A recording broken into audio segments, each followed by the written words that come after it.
এই যুগে হারাম কন্টেন্টের সহজলভ্যতা। খেয়াল করে দেখেন, আমাদের শিশু বাচ্চারা যে দৃশ্য দেখে, যেইগুলি তাদের সামনে এসেছে, যেই অপসংস্কৃতি তাদের সামনে উপস্থাপন করা হয়েছে, অনেক লোক আছে এখানে মুরব্বী হয়ে যাওয়ার পরেও কোনোদিন সেটা দেখতে পায় নাই। তাহলে ডিজিটাল কন্টেন্টের সহজলভ্যতা আমাদের সামনে চলে আসছে। আল্লাহ রাব্বুল আমিন কি বলেছিলেন এ বিষয়ে?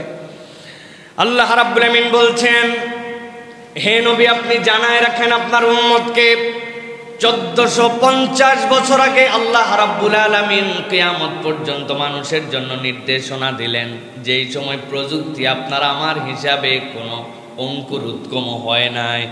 আল্লাহ বলছেন, কুল ইন্নামা হাররামা রাব্বিল ফাওয়াহিশা মা যাহারা মিনহা ওয়া মা বাতান। হে নবী, আপনি বলে দেন, ইমানদারদেরকে আমি জানাই দিলাম, তাদের জন্য হারাম করে দেওয়া হলো সামনে যেইটা দেখা যায় নোংরামু, সামনে যে বেহায়াপনা দেখা যায়, এইটাও প্রকাশ্যটাও তার জন্য হারাম। আর ইন্ডিভিজুয়ালি কেউ দেখে না, আমি যখন একাই দেখি একাই করি। আল্লাহ বলছেন গোপন যেইটা ওইটাও তার জন্য হারাম, স্পষ্টটাও হারাম, গোপনটাও তার জন্য হারাম। আল্লাহ বলছেন ওয়াল ইসমা ওয়াল বাগিয়া বিগাইরিল হাক্কি ওয়া আন তুশরিকু বিল্লাহি মা লাম ইউনাজ্জিল বিহি সুলতানা। আল্লাহ বলছেন, আর তোমাদের জন্য বাড়াবাড়ি করা, তোমাদের জন্য অন্যায় অপকর্মের মধ্যে লিপ্ত হয়ে যাওয়া, আল্লাহ রাব্বুল আলামিনের সাথে শিরকের মধ্যে লিপ্ত হয়ে যাওয়া, যে বিষয়ে তোমাদেরকে কোনো ওহী দেওয়া হয় নাই, তোমাদের প্রতি কোনো নির্দেশনা নাই, তোমরা পণ্ডিতি খাটায়া অন্যায়ের মধ্যে যাও, অবাধ্যতার মধ্যে যাও। আর সবচেয়ে বড় অবাধ্যতা হচ্ছে আল্লাহ রাব্বুল আলামিনের নির্দেশ অমান্য করা। আল্লাহ এরপরে বলছেন, দুনিয়ার কতগুলা মানুষ এরকম আসবে, নানান অজুহাত দিয়ে বুঝাবে আধুনিক যুগ মিয়া, এটা কি ব্যাকডেটেড যুগ নাকি, সবকিছু এখন পারা যায় নাকি? আগের যুগে এগুলা ছিল, এখন অনেক কিছু বাধ্য হয়ে করা লাগে। আছে না এরকম কথা বলার লোক? ভাই, এখন সুদ ছাড়া লোন হয় না, আন্দাজি কথা বললেই হবে নাকি? ব্যবসা করলে একটু নেওয়া লাগে, আছে না ভাই? মিথ্যা ছাড়া চলে নাই সমাজে ভাই, সব সত্য বলে দিলে পুঁজি চলে যাবে, উল্টা বুঝ আপনাকে দিবে। আল্লাহ রাব্বুল আমিন তাদের জন্য বলছেন, মা লাম ইউনাজ্জিল বিহি সুলতানা ওয়া তাকুলু আলাল্লাহি মা লা তা'লামুন।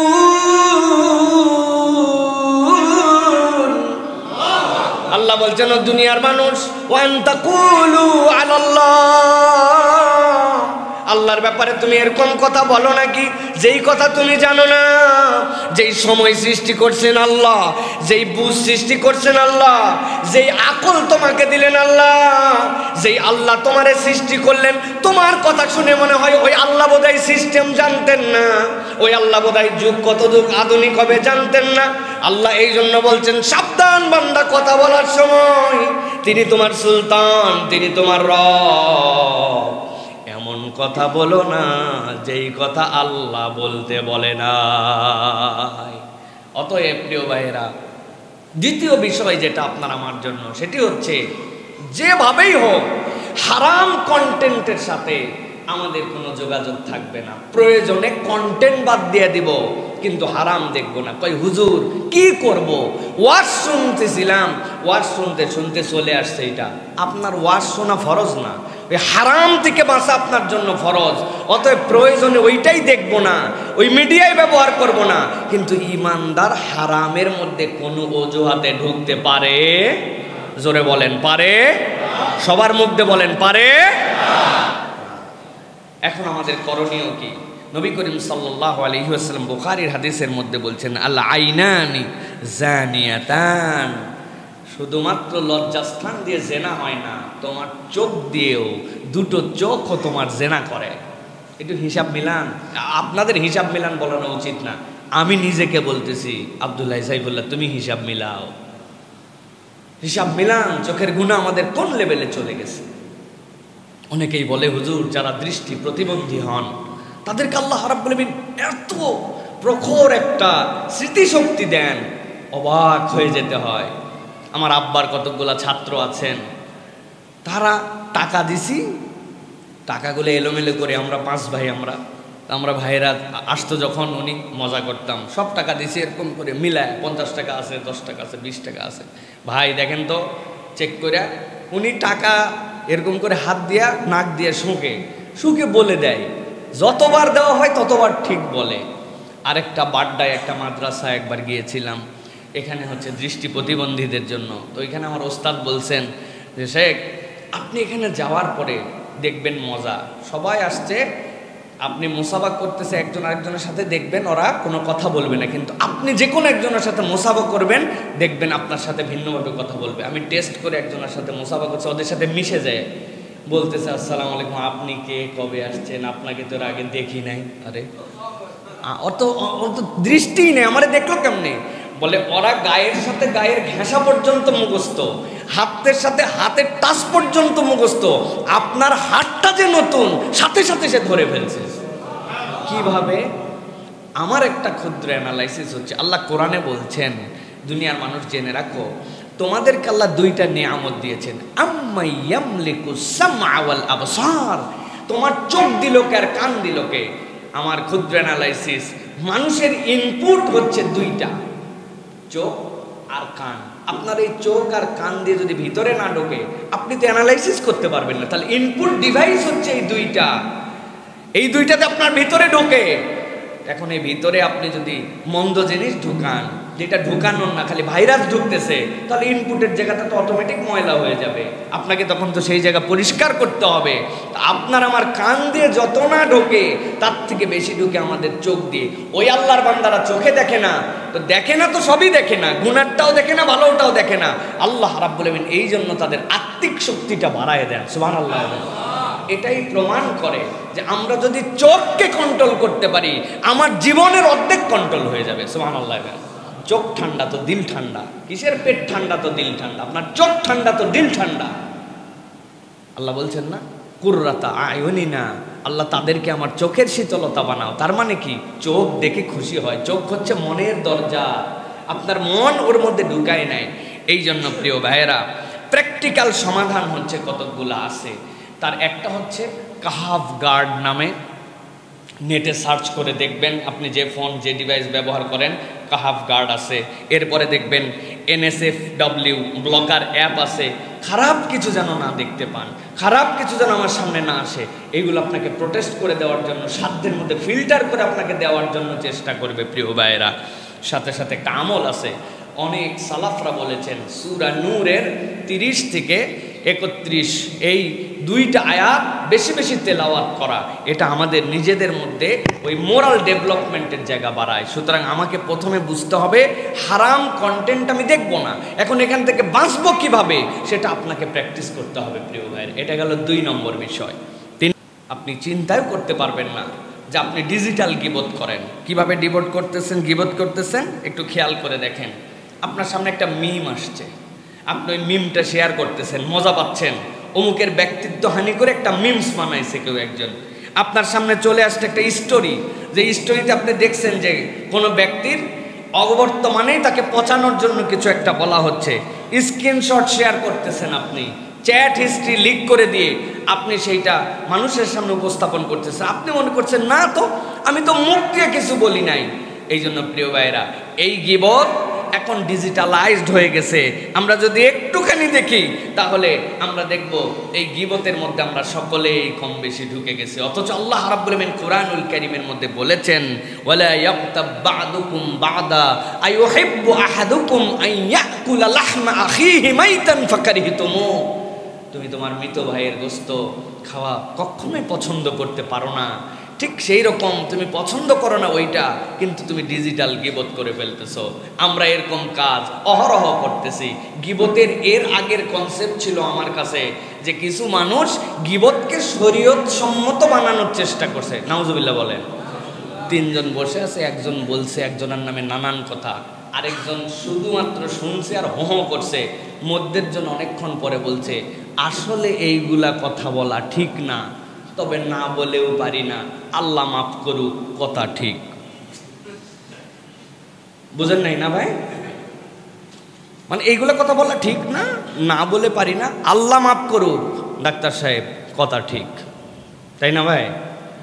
এই যে আপনি ডিজিটাল গিবতের আগে শরীয়ত নিয়ে আসছিলেন, নাউজুবিল্লাহ, ঠিক এখন ওই রকম আপনি চিন্তা করতেছেন এই লোক যেই রকম ইসলামের শত্রু উমুক তমুক, একটা মিম শেয়ার করলে কি হয়, একটা স্ক্রিনশট ভাইরাল করে দিলাম, তার অপমান চলে গেল, অথচ ওই ব্যক্তি জানে না, ওর সামনে বলেন না, ওইটা আপনি পছন্দও করতেন না, কিন্তু পিছনে গিবট ডিজিটালাইজ হয়ে গেছে আমাদের জন্য। প্রিয় ভাইয়েরা, বাঁচবো কিভাবে? আমি ছোট্ট একটা চেকলিস্ট দিব। যে কোনো কিছু এই জগতে শেয়ার করার আগে, ওইটাতে আপনি লাইক দেওয়ার আগে 3টা জিনিস চেক করেন। 1 নম্বর, পোস্ট করার আগে 3টা প্রশ্ন করবেন, এটা কি আমি জানি সর্ববৈ ও সত্য?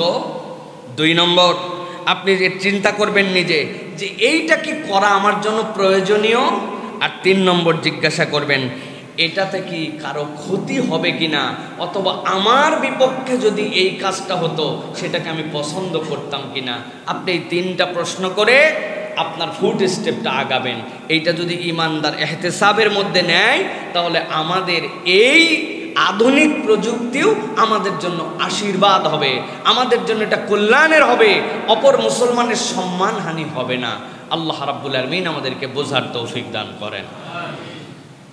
4 নম্বরে যেটি প্রিয় ভাইয়েরা, সেটা হচ্ছে আমাদের এই প্রযুক্তির এগোনোতে আমরা দেখছি অহংকারের একটা নতুন মাত্রা দাঁড়িয়েছে। আমরা যদি দেখি তাহলে দেখব একটা সোশ্যাল ভ্যালিডেশন আমাদের মধ্যে দাঁড়াইছে, যে আমরা একটা অহংকার করতেছি আমাদের এই সোশ্যাল প্ল্যাটফর্ম দিয়ে, আধুনিকতাকে দিয়ে, আমাদের এই জেনারেশন আপডেট হওয়াকে দিয়ে আমাদের মধ্যে একটা অহংকারের নতুন মাত্রা আসছে। হাদিসের মধ্যে আসছে, রাসূলুল্লাহ সাল্লাল্লাহু আলাইহি ওয়াসাল্লাম বলছেন, মান তাসাব্বারা ইউসাব্বিরহুল্লাহ, যেই ব্যক্তি লোক দেখানো থেকে বিরত থাকে, আল্লাহ রাব্বুল আলামিন তাকে অটোমেটিক সম্মানিত করে দেন। লোক দেখানো মানে কি? লোক দেখানো থেকেই কিন্তু অহংকারের উৎপত্তি তৈরি হয়, লোক দেখানো থেকেই আমিত্ব জাগে, লোক দেখানো থেকেই নিজেকে জাহির করার প্রবণতা আমার সামনে আসে, শয়তান ভিতর থেকে উস্কায় দেয়।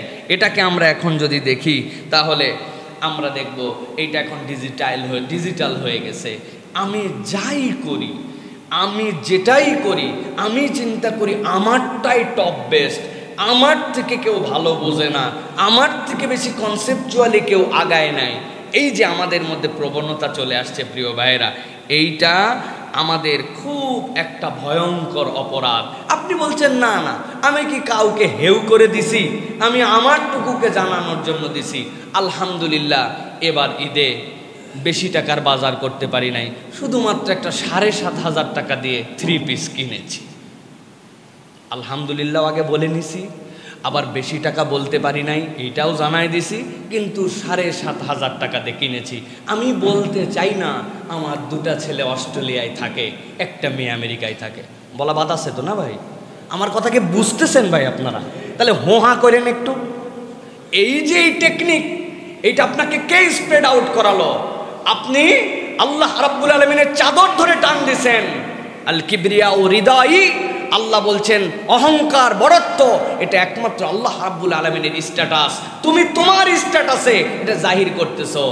আগেকার অ্যানালগ যুগে এত দূর জানানো যেত না, এখন ঘরে বসে আমেরিকা পর্যন্ত জানায় দেওয়া যায়, ঠিক না ভাই? এই জন্য আমাদের সব সময় 2টো দিকে খেয়াল করতে হবে। একটা যেটা, সেটা হচ্ছে গোপন সাদাকা, আরেকটা হচ্ছে অ্যানোনিমাস দান। আমাদের এমন একটা দান করতেছি যেইটা আল্লাহ ছাড়া কেউ জানে না। আল্লাহ রাব্বুল আলামিনের জন্য কিছু গোপন সাদাকা রাখতে হবে। আর যখনই এরকম মনের মধ্যে কিছু জেগে উঠবে, বেশি বেশি আল্লাহু আকবার, সুবহানাল্লাহ, আলহামদুলিল্লাহ পড়তে হবে। আল্লাহু আকবার বান্দা যখন বলে, এই ঠোঁটের উচ্চারণের রিফ্লেকশনও অন্তরের মধ্যে যায়, শয়তান তখন প্রতিহত হয়ে যায়। আপনি বোঝেন না, কিন্তু অটোমেটিক হয়। সুবহানাল্লাহ। সুইচ একটা আছে, সুইচের নিচে কি লেখা আছে ভাই? বাংলাদেশের সুইচ নিচ দিকে চাপ দিলে কি হয়? অন। এখন কেউ ভুল করে ওই সুইচ উল্টা করে লাগাইছে, অথবা ইউরোপ আমেরিকায় সুইচ উল্টা, আমাদের দেশে যেরকম ওদের উল্টা করে লাগায়, এখন উল্টা লাগাইছে। এখন একজন অনও পড়তে জানে না, সুইচের কোনো দিকও জানে না, কিন্তু সুইচ যদি চাপ দেয় যেদিকে অন হওয়ার, ও সিধাই হোক উল্টাই হোক, কায়ত হোক আর উত্তর শীতান হোক আর দক্ষিণ শীতান হোক, সুইচে চাপ দিলে কাজ হবে কিনা।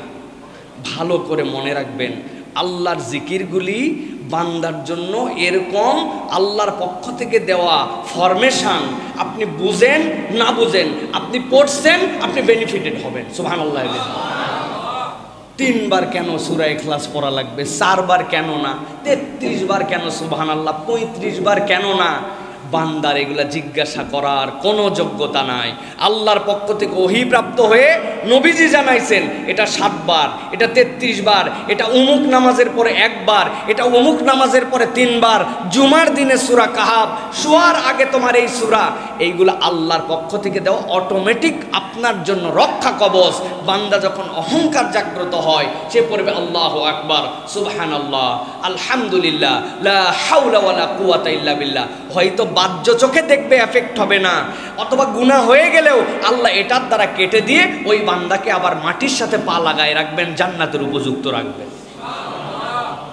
অতএব এই আমল আমাদের জন্য অহংকারের নতুন মাত্রা, যেটা এখান থেকে বেরিয়ে আসতো। 5 নম্বর, ফিতনা ফাসাদের ভাইরাল স্প্রেড।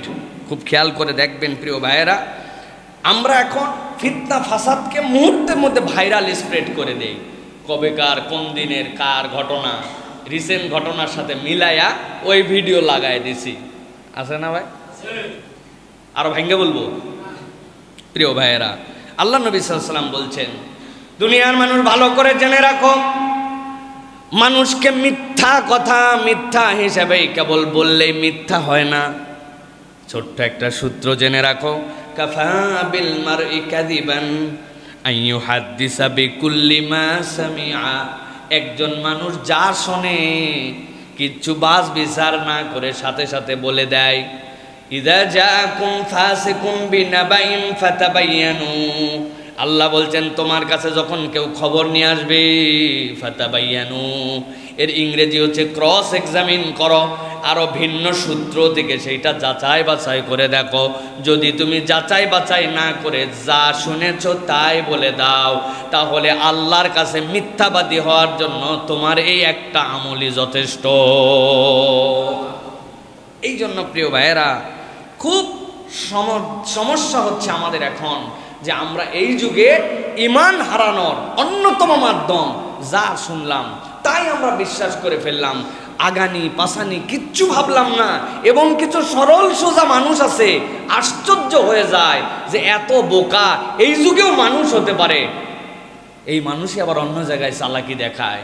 সে শুনছে আর একটা শেয়ার করে, মা ফাতেমার ঘর, আমিন না বলে কেউ যাবেন না।